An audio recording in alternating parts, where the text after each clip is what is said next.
Hi y'all, and welcome back to the garden. Exciting news today. I'm starting, starting a cut flower space. I'm going ahead and going to tarp this ground over winter to kill off the grass. That will make it easy for me. And then in late February, early March, I'll come and throw a bunch of the wood chips that I have down. This tarp is 20 by 30, so it's 600 square feet of growing space. I'm thinking after I've got it in the ground that I might go buy another one and put it behind it. Just so our property runs to that fallen log there, kind of somewhere around over there. And our property is much skinnier than it is deep or long. So I have all of this space over here that I can plant in, and I line the tarp. You may think, well, that's kind of an odd arrangement, and it's not exactly the direction or layout that I wanted, but what I did was I pulled up the compass on my phone and aligned the tarp almost perfectly. I don't know if you can see it here with south. I don't think you can on the screen. There we go. So these plants will get the most sun possible, and there won't be like shadows cast as bad between crops. A couple months ago, we came through and measured out where our septic was, and it's up here between this tree and that white pipe up there. There's two areas. One kind of runs this way, and then there's a diversion to run the other way. And right now, it's kind of running this way because we just changed it when the time changed today. So all of this area will be getting over winter runoff from the septic system, which maybe will make the soil kind of nice back here and prep it for spring crops. We'll just sit in the swing for a bit and talk about what I'm going to be planting in this space. So I went ahead and placed my annual order for next year, and I've placed an order for a lot of perennials too. So a lot that will be going in here are annuals. I did, because I don't have my seed space or seed starting space up and running yet, go ahead and order some annuals from Stockslegers, including like Status and stuff, which make great cut flowers. I also ordered like a flat of zinnias, I think, of several different varieties. I'm going to try to just locally find some dahlias next year at the big box stores, although I did order some smaller dahlias that are ornamental and meant for like containers and flower beds. And I'm probably going to put some back there as well in this space. And then the perennials that I've ordered, we're going to put some yarrow in there that comes back year after year, which will be really nice. And there's probably some other things that I can put in there just for cut flowers that make great cut flowers. I don't know a whole lot about cut flowers, but I'm going to be reading and researching quite a bit over winter. And some really exciting news that I've not shared with you yet is next year I'm going to be an Heirloom Rose ambassador. And so I'm going to be getting lots of roses and trialing those in my garden. I don't have a whole lot of roses in this garden yet. You know, I love roses, and I had quite a few in my last garden.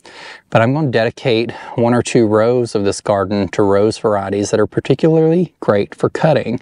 I really want to establish some things in this garden that are shrubs and perennials that I can cut on without having to necessarily cut in my actual garden space too often.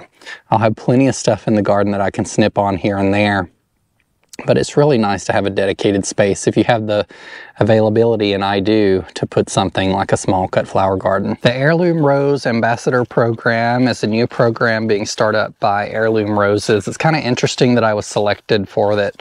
Last year I purchased, I think maybe last year, maybe it was the year before, I purchased my first set of roses from Heirloom Roses, and they came to me, and I was like super excited about the quality that I received. And so I did a video on them last year, and then a rep from the company reached out to me and thanked me for the video, and then they sent me a rose called Distant Drums as well last year, which I planted, and is a really gorgeous variety too. And so some of the people from Heirloom Roses have been following my channel for a couple years now. It's just kind of funny, they reached out to me and offered me this opportunity. And what it means is I'll be trialing lots of roses for you. There'll be some detailed education sessions probably next year about rose care, rose pruning, rose diseases. And what's really exciting to me, because you know I love all of the behind the scenes, is we will be making a trip, us and the other ambassadors who I don't know who they are yet, will be making a trip to Oregon, probably next spring or early summer when all the roses come into bloom, to see the growing operations. You know, I recently did this with Proven Winners. Those of you who are maybe local to where I am in Southwest Ohio, I've taken you kind of behind the scenes at some local growing operations at both Natorps and Stockslagers. And those are the things that I like to see. Where do the products that we buy, either online or locally, come from? How do they get started? What soil mixes do they use? Some of that stuff, y'all may just be like, I just want the rose to my house, but I always enjoy knowing where the things I'm purchasing comes from. And so I'm really excited about that opportunity in the spring. So we'll start off probably early in winter going over some rose stuff. And then as it transitions into spring, I'll be getting some roses in to plant both in the cut flower garden and in this big, beautiful garden space I've started developing up here. And speaking of this space, I thought I was done planting, but I went to the Lowe's yesterday and they had 75% off their plants, and I couldn't give up getting some of these things for $3 and $4 a piece, including some shrubs. So I'm going to show you some things I picked up last night and that I just finished planting just like 20 minutes ago. There are some Magic Show Ever After Veronica planted right here. They only had 4 at the garden center. I like to plant in odd numbers, but 4 was all they had, so I tucked those 4 there. And then in the spring we can fill this other areas with some perennials. I did pick up, which I didn't think I would plant in my garden, and I've talked to you a bit briefly why. Encore azalea. The problem with this one is I don't know what color it is. If it happens to be red, I'll have to pull it out and give it away because I don't like red blooms. And there are some blooms on here because an Encore azalea reblooms throughout the year. There were some spent buds that looked like they may be red, but it's really hard to tell what variety or what color a bloom is after it's spent, because they tend to get a little darker, so it could be pink. If it's pink or any of those other softer colors, we can keep it here. But I really love the foliage, and if it stays nice and evergreen like it is right now, it'll be a really nice just texture in the garden over winter. So I've mentioned on my channel just a couple videos ago, I don't plant a whole lot of azaleas or rhododendrons here because they don't tend to do well in our alkaline soil. I've tried both at the last garden, but I'm going to give it a try here. And this cost me $8. So if it doesn't make it, so be it. That's not a whole lot of investment to try something that makes a really beautiful shrub if you can grow them. Now I'll probably be adding some acidifier in spring. I may actually go grab some and throw it around the base of it now and water it in to make sure I'm acclimating it correctly to this garden. But I picked up a few other things as well. We have a Big Bang Spirea, which I had in the last garden. I really love this variety because in spring it flushes out yellow and orange, and then it turns, you can actually see it here on the tag, how beautiful it is in spring. And then it has big, really large pink blooms on it. This one looks a little rough. I'll leave it over winter and then I'll cut it back a little bit in spring to kind of manage it down about halfway so it'll flush out more evenly than being so upright with no lateral growth. I also picked up some hostas that were on sale because you can never have too many hostas. These are Autumn Frost, and I just got a trio and planted them right here. I needed something low that wouldn't interfere with the landscape lighting. I'm coming through today and pulling out all these begonias that the frost and freeze have ruined. And then I got a couple of Diamond Lake hostas, one here, and one down the sidewalk on the north side there next to the butterfly bush, which I'll show you briefly. But I did find some discount mulch locally. It's slightly a different color, but not, it's a natural undyed, so it may change more brown after it is in the garden for a little bit. But it's the same texture, which matters most to me, and I got the rest of the garden mulched up here. And it looks so much better to me to have all of that done. So in spring, I think I'm going to do lavender here. I've ordered the lavender. There's going to be a short lavender hedge on each side of this container. And then we'll have lots of annuals to fill in all the open spaces that I've ordered with some perennials. Here is another diamond lake hosta. You can see this area here. It's the north side of the house because there's cut flower gardens on the south side. So there's not going to be a whole lot of annuals other than like maybe some begonias that will do well in these conditions. And so I thought sticking a hosta that'll get pretty big right there, and it's kind of got bluer foliage, will look nice in this space. I have ordered some landscape lights to replace the path lights that were along the sidewalk, and I'm going to fully light it from the beginning of the sidewalk back there to the door back here, and they're going to alternate on either side of the patio. I wanted to do a landscape lighting video at my last home, but then we moved. I already had landscape lights out front, but they weren't low voltage, so I was going to install low voltage lighting. And because I already have landscape lights here, or at least a transformer or anything, I'll probably do a short video on it. But in future years, I'm going to probably put landscape lights in the backyard around the pool. And so I can do a little more in-depth video then. But for now, we already have the transformer and everything. So it's going to be as easy as tapping into an existing box and then running it along both sides of the sidewalk. There are wires already on this side because there was a bed here, and it runs underneath the sidewalk and connects here. And then I just need to run really wired down this side of the sidewalk to be able to tie into the landscape lights. They're really low wattage, so you don't have to worry about extending or overextending your transformer too much. I think they're 20 watt equivalents, but they're only 1.6 watts a piece. And so transformers for landscape lighting can sometimes be as low as 300 watts up to like 600, I think. There's a variance, and each one costs a little more depending on the total output that it can manage. But that is for another video, because everything's transitioned to LED recently.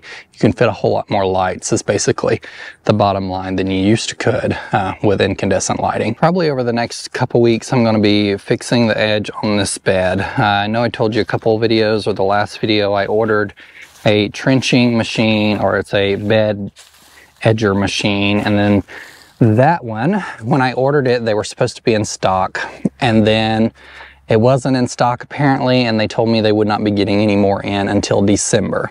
So I went with another brand, and I'm glad I did a little more research. Sometimes those things just happen, and it's for the better, because what I purchased alternatively, it costs slightly more, not like a significant amount more, and it will also trench for me if I change the rotor. You can buy a different rotor that will flatten the ground and dig down a little bit to do pavers. You can, of course, do the bed edges, which is primarily what I bought it for, but the trenching is going to be really valuable to me for running irrigation in the future. I would like to be able to get water all the way to the front of the land, so I could put like garden beds up there. So it will allow me to trench all the way down the driveway, enough where I could slip some 1-inch PVC to get water all the way down there to water trees in the future, or simply to water flower beds. There's a flower bed out front that does not have flowers in it, and I don't know why you would have a flower bed that's 600 foot from your water source, but it was installed when this home was built, and so I'm going to get water down there, so I can probably plant some things in it. What I am probably going to plant in it for next year, though, because I don't know how quickly I'll get to putting water down there, are some sedums, both a ground cover sedum called Boogie Woogie, which I really love. I had in the last garden, as well as Back in Black. And so that will be a beautiful yellow ground cover sedum with an upright black sedum for some striking contrast up there. It won't need a whole lot of water, and that will be a really good option up there until I get water planted, or water up there to the end of the driveway. This little machine I've ordered can also grind stumps, not like any significant stumps like we've removed previously, but if I cut down like a small tree, it's supposed to be able to grind stumps. That's kind of difficult because it's not meant for that, but there is a specific rotor you can buy to do it. So it can do all sorts of little things that makes my job so much easier in the garden, and will for years to come. So I'm excited for that to get there so I can wrap up this bed up here, and I'm going to go ahead over winter, I think, and do edge around all of these trees that I planted to put a nice edge on them. A few weeks ago when I dumped the mulch around them. That's all I did, was I dumped mulch and kind of put it in a nice circle. I'm gonna go ahead and start that bed edge. And then also I'm gonna start beds under this big tree that I'm sitting under right now, so I can start developing like some hostas and some shade gardens under here, and then I'll be able to easily trench with the same tool from that bed to this one and just pop in some drip irrigation tubing to water this bed under the tree, which will make the tree very happy since it was very dry this summer, and it will also just provide some water for the plants underneath, because these big established trees can be kind of hard to grow under because they're pretty thirsty plants, are pretty thirsty trees. And so when you're dealing with big established spaces like this, sometimes it can be difficult to start a garden in that space. But putting down lots of mulch, getting that irrigation in, will provide opportunity for me to plant some things here. And then in spring, when I have the availability to get more mulch, I'll extend this bed to the driveway at an angle that I was talking about, going kind of this way to just the other side of that tree. So that will give me all of this planting space.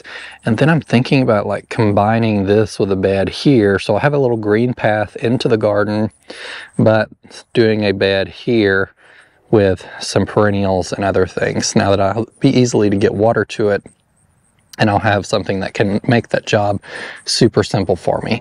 Not totally set on that yet. I may wait until spring to do that, because if I order too many perennials and I don't have anywhere to put them, this will be a good spot to put them in the spring out front and provide more curb appeal to the home, which I think is looking much nicer now that this wide bed is in place. I'm keeping my cheap hoses out and keeping all of these plants watered, all these new trees that I planted. Like I mentioned, it's really important to keep these things watered over winter. And I'm gonna do that, or at least keep them watered till the ground freezes pretty well. And so while we're not having like a ton of rain, we have had a little bit, it's important to add some supplemental water here and there. So I'm gonna water all these trees in today while it's still pretty nice outside, water in all the new things I just planted, and then I'm gonna call it a day, because the time changed this morning and it'll be getting dark here in just probably like 4 hours, which is the worst in Ohio during winter, at least for a few months. And then we can start planting the spring garden. So I'll probably only be able to shoot videos on the weekend going forward.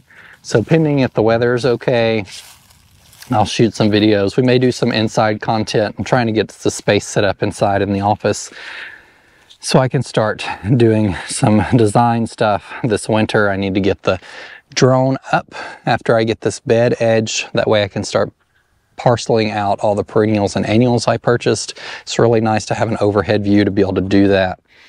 And so I want to make sure I do that before it gets too much colder. Thank you guys for joining me in the garden today. And remember, in a world full of hate, be a light. Take care. Bye.